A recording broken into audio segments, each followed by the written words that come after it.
સવારમાં 2-4 કલાક દેરાણી જેઠાણીને જો મેળાવો કરવા ન મળે તો ચાયનો નશો ચડે જ નહીં, વળી બીજી ચાય બનાવવી પડે. પણ એનો આમ ઈલાજ ગોત્યો છે હવે કે 2-4 કલાક કેમ નીકળી જાય. તો જો તનુભાભી છે ને આવા બધા કામકાજ ચાલુ કર્યા છે.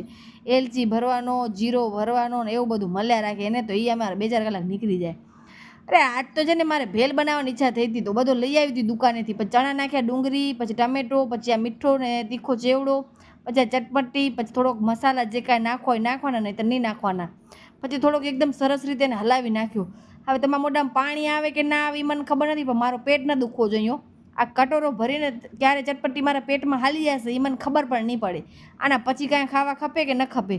મને એમ કે એકલી એકલી ખાઈ લઉં, પણ બાજુમાં વાટકો જોવો છો ને પહોંચી આવી. હા, પણ એક વસ્તુ ઘટતી હતી, લીંબુ છાંટી કરી અને દેરાણી જેઠાણીએ ખાધી ચટપટી. ઓહ, આજે તો ચટપટી મજા આવી ગઈ.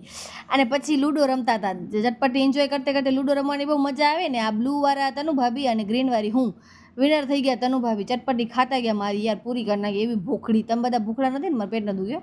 રાતના મેં બનાવ્યું રીંગણા બટેકાનું શાક, પતિદેવ જમી લીધું અને મેં પણ જમી લીધું. હવે કાલે મળીએ.